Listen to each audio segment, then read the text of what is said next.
చూస్ country delight, live better. ఇప్పుడే country delight app ని download చేసుకోండి.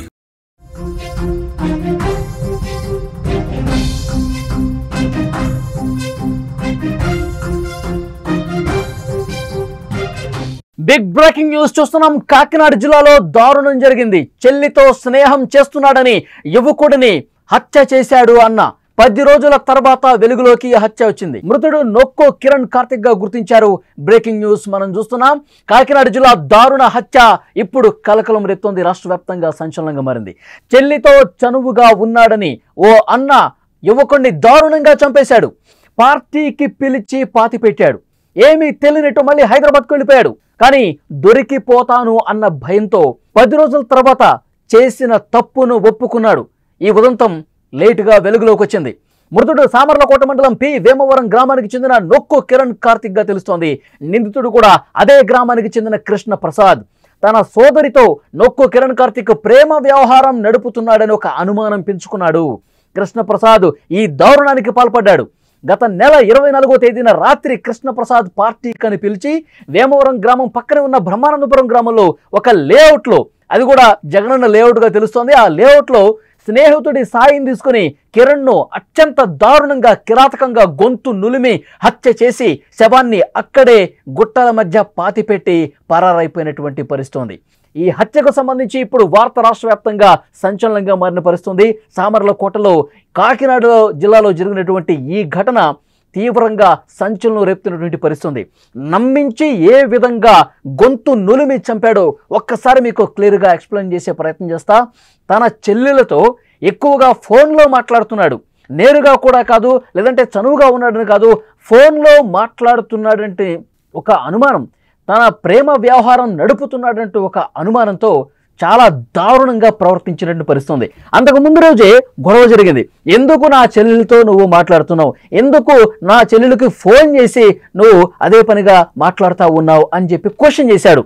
అయితే ఏం లేదు, నేను ఫ్రెండ్గా భావిస్తున్నానంతే, వేరే ఎలాంటి ఉద్దేశాలు లేవు మీ చెల్లి పట్ల. నాకు నేను అంతకు తెలుసు కాబట్టి, ఫ్రెండ్ కాబట్టి నేను ఫోన్ చేస్తుంటా మాట్లాడుతుంటా తప్ప నాకు ఎలాంటి ఉద్దేశాలు లేవని చెప్పాడు. అయినప్పటికీ కూడా వినిపించుకోలా. పగ పెంచుకున్నాడు, కక్ష పెంచుకున్నాడు. కక్ష పెంచుకొని మర్డర్కి ప్లాన్ గీసినటువంటి పరిస్థితి ఉంది. ఆ తర్వాత తన కోపం మొత్తం పోయినట్టుగా నటించాడు. నీ పట్ల నాకు ఎలాంటి కోపము లేదు, ద్వేషము లేదు అని మాటలు కలిపాడు, నమ్మించే ప్రయత్నం చేశాడు. 2 రోజుల తర్వాత ఫోన్ చేశాడు. రా సరదాగా మందు కొడదామని చెప్పాడు, సరదాగా పార్టీ చేసుకుందామని చెప్పాడు. చెప్పి పిలిపించి తన ఫ్రెండ్ వినోద్ అనే వ్యక్తితో అతన్ని, కిరణ్ కార్తిక్ అనే అతన్ని పిలిపించి చాలా దారుణం అంటే దారుణంగా ప్రవర్తించినటువంటి పరిస్థితి. లేఅవుట్లోకి వెళ్ళి నిర్మానుష ప్రదేశానికి వెళ్ళి పార్టీ చేసుకుందామన్నాడు. పార్టీ చేసుకోవటానికి ఏమేం కావాలో అవన్నీ కూడా తనే తీసుకొచ్చాడు. తీసుకొచ్చి భుజం మీద చేయి వేశాడు. మనం ఫ్రెండ్స్, ఏవో చిన్న చిన్న గొడవలు జరుగుతూ ఉంటాయి, అదే మనసులో పెట్టుకోకు, రా కూర్చో, మనం పార్టీ చేసుకుందాం. భుజం మీద చేసి ప్రేమ ఉన్నట్టు, ఫ్రెండ్షిప్ చాలా బాగా ఉన్నట్టు నటించాడు. అది కూడా నమ్మినటువంటి కిరణ్ కార్తిక్ అతనితో పాటు కూర్చొని పార్టీలో నిమగ్నమయ్యాడు. పార్టీ అరగంట అయింది, చాలా సరదా సంభాషణ జరుగుతుంది. 30 గంట అయింది, చాలా సరదాగా మాట్లాడుకుంటూ ఉన్నారు, జోకులు వేసుకుంటూ ఉన్నారు. గంట తర్వాత కొంత మత్తులోకి జారుకున్న తర్వాత మళ్ళీ స్టార్ట్ చేశాడు. ఎందుకు నా చెల్లెలతో నువ్వు మాట్లాడుతున్నావు, మళ్ళీ మొదలు పెట్టేశాడు. నా చెల్లెలకి నువ్వు ఎందుకు ఫోన్ చేస్తా ఉన్నావు, ఎందుకు మాట్లాడుతున్నావు, ఏంటి నీ కథ అని చెప్పాడు. అతను మళ్ళీ కూడా ఇదే మాట చెప్పాడు. ఎలాంటి ఉద్దేశం లేదు, నా మనసులో ఎలాంటి చెడు ఉద్దేశం లేదు, ప్రేమ అంతకంటే లేదు. నేను మీ చెల్లెలకి ఊళ్ళో ఉన్నటువంటి అమ్మాయే కదా, నాకు తెలిసినటువంటి అమ్మాయే కదా, ఫ్రెండ్ కదా అని చెప్పి నేను అప్పుడప్పుడు ఫోన్ చేసి మాట్లాడుతూ ఉంటాను తప్ప వేరే ఉద్దేశాలు ఏమీ లేవని చెప్పినప్పటికీ పగబెంచుకున్నటువంటి, అప్పటి వరకు మంచిగా నటించినటువంటి అతను, ఆ చెల్లెల అన్న మంచిగా అప్పటి వరకు నటించి ఒక్కసారిగా గొంతు మీద చెయ్యి వేసి గట్టిగా అదిమాడు. ఇంకా గట్టిగా గొంతు మీద నొక్కే ప్రయత్నం చేశాడు. అలాగే గొంతు పట్టుకొని నులిమి నులిమి నులిమి అతను కాళ్ళు చేతులు ఆడిస్తున్నాడు. పక్కనే ఇంకొక ఫ్రెండ్ని తోడు తీసుకొచ్చాడు కదా, అతను కాళ్ళు చేతులు పట్టుకోవడం, ఇతను గొంతు నొక్కటం, బలంగా గొంతు నొక్కి నొక్కి గొంతు నులిమి నులిమి చాలా అంటే చాలా దారుణంగా, అమానుషంగా, కర్కశంగా ప్రవర్తించి చంపేసినటువంటి పరిస్థితి. అతను చనిపోయిన తర్వాత ఆ లేఅవుట్లోనే గోతి తీసి ఆ గోతిలో కిరణ్ కార్తీక్ని అందులో పడేసి మట్టి కప్పేసి ఏమీ తెలియనట్టుగా అక్కడి నుంచి మెల్లగా జారుకున్నాడు. ఇది తెలియదు కిరణ్ కార్తీక్కి. ఫ్రెండ్స్ అయిపోయారు కదా, మళ్ళీ నా మనసులో ఏమీ లేదు, పార్టీ చేసుకుందాం అన్నాడు కదా, వెళదాం, సరదాగా సంభాషిద్దాం, మాట్లాడదాం, కలిసి కూర్చుందాం, మళ్ళీ ఫ్రెండ్స్ అయిపోదాం అనుకున్నాడు. కానీ ఇంత ఘోరానికి తెగబడతాడు, చంపే కుట్ర చేస్తాడు, చంపుదామని ఒక ప్లాన్ గీశాడు అని కిరణ్ కార్తీక్ అనుకోలేదు. అటువైపు అసలు ఆలోచనే పోలేదు. నమ్మాడు, ఫ్రెండ్ కదా అని చెప్పి, తన ఫ్రెండ్ అన్నయ్య కదా అని చెప్పి నమ్మి అక్కడికి వెళ్ళి పార్టీకి వెళితే చాలా దారుణంగా గొంతు నులిమి చంపేసినటువంటి పరిస్థితి. మళ్ళీ అనుమానం రాకుండా అక్కడే పూడ్చిపెట్టిన తర్వాత ఇద్దరు అక్కడి నుంచి వెళ్ళిపోయారు. ఆ తెల్లవారే హైదరాబాద్కి వెళ్ళిపోయాడు. హైదరాబాద్లో తల్లిదండ్రులతో కలిసి ఉంటున్నాడు. హైదరాబాద్లో 10 రోజుల పాటు ఉన్న తర్వాత పోలీసులు కేసు నమోదు చేసి దర్యాప్తు చేస్తున్న క్రమంలో, గాలింపు చేస్తున్న క్రమంలో నేను ఎక్కడైనా దొరికిపోతాను అన్న భయంతో, మా ఇంటికి పోలీసులు వచ్చేస్తారు, నన్ను పట్టుకుంటారు, నన్ను జైల్లో వేస్తారు, ఈ భయం పట్టుకుంది. రాత్రిళ్ళు నిద్ర పట్టలేదు.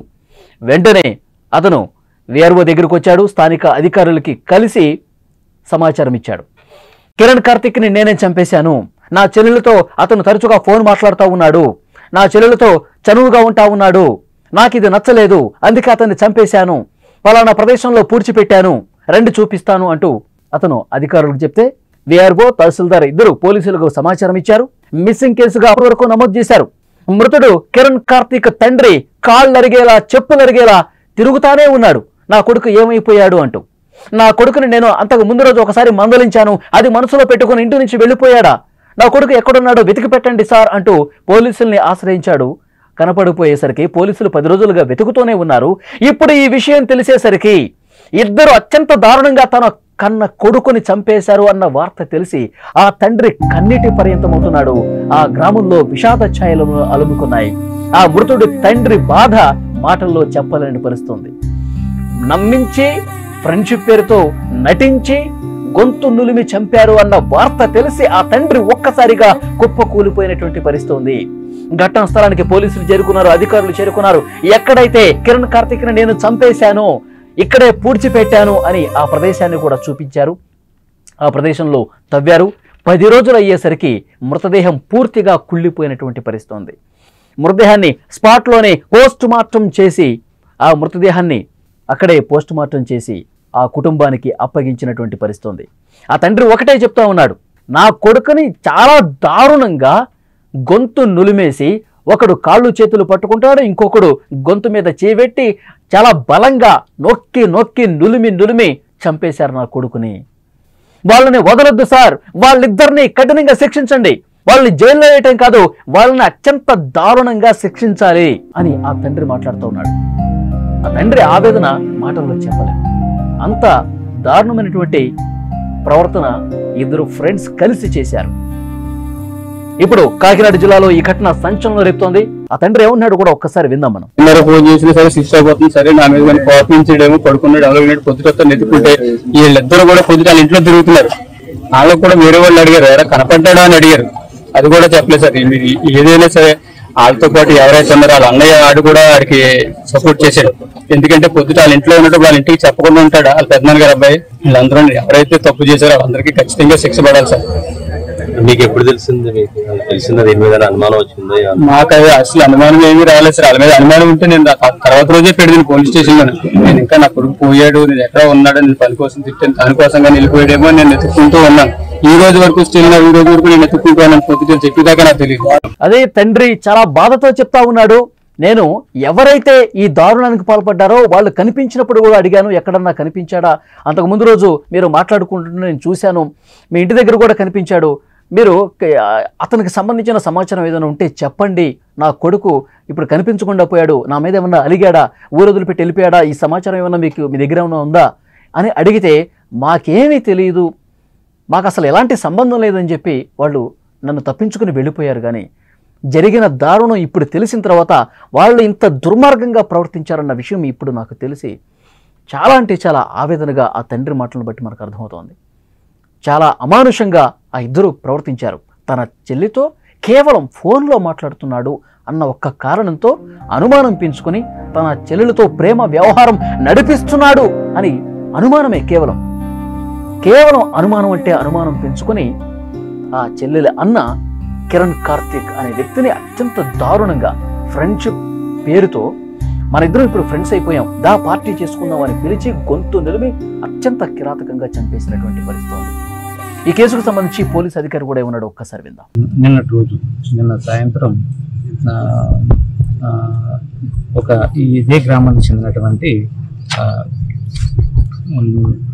నోకలకంటి కృష్ణప్రసాద్ సన్ ఆఫ్ నాగభూషణం వీళ్ళు హైదరాబాద్ వీళ్ళ అమ్మా నాన్న ఇతను అక్కడ హౌస్ కీపింగ్ వర్క్కి హైదరాబాద్లో ఉంటారు. ఈ మధ్యకాలంలో ఇలా ఇంట్లో వివాహం ఉంటే 20 days బ్యాక్ పీవీఎంఆర్ఎం వచ్చారు. ఈ కృష్ణప్రసాద్కి ఇక్కడికి వచ్చినప్పుడు వాళ్ళ చెల్లితో ఎవరైతే మిస్ అయ్యారో అతను కిరణ్ కార్తీక్ ఫోన్లో మాట్లాడుతున్నాడని చెప్పేసి వాళ్ళిద్దరితో ఆవిడతో ఎక్కువ చనువుకుంటున్నాడని చెప్పేసి గమనించి వాళ్ళ చెల్లిని అడిగితే అతను కొంచెం కాల్స్ చేస్తున్నాడు, నేను వద్దని చెప్పినని వాళ్ళ చెల్లి చెప్పినట్లు. తర్వాత వాళ్ళ చెల్లిని వాళ్ళ చెల్లిని మేము ఎంత కష్టపడి చదివించుకుంటున్నాం, అవునని ఇంకా పాటు చేస్తాడేమో అని చెప్పేసి అనుమానంతో ఇంకా ఒకసారి చెప్పాడంట.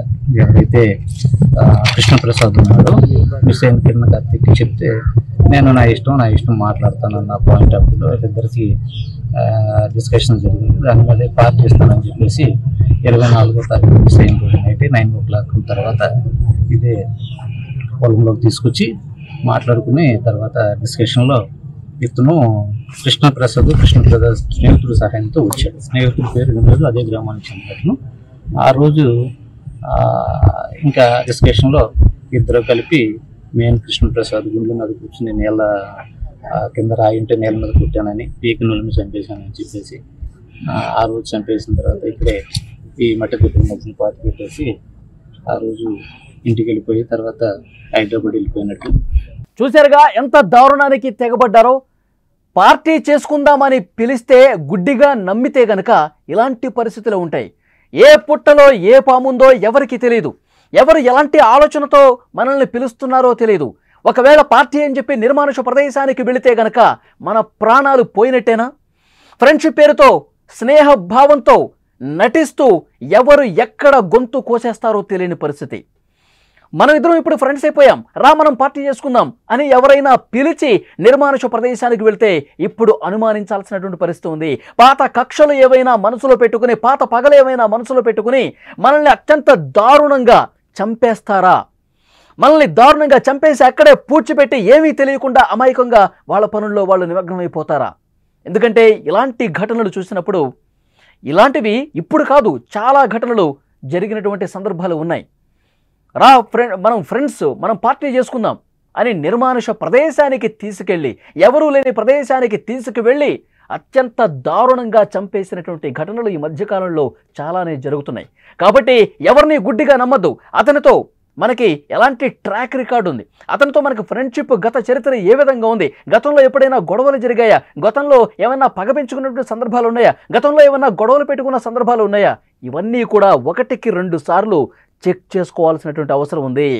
రా ఇప్పుడు మనం ఫ్రెండ్స్ అయిపోయాం, మనం పార్టీ చేసుకుందాం, మనం చిందులేద్దాం, మనం డ్యాన్స్లేద్దాం, వీఆర్ గుడ్ ఫ్రెండ్స్ అని ఎవరైనా చెప్పి ఏకాంత ప్రదేశానికి తీసుకువెళ్తున్నారు అంటే 1కి 2 సార్లు ఆలోచన చేయాల్సినటువంటి పరిస్థితి ఉంది అని ఈ ఘటన రుజువు చేసింది.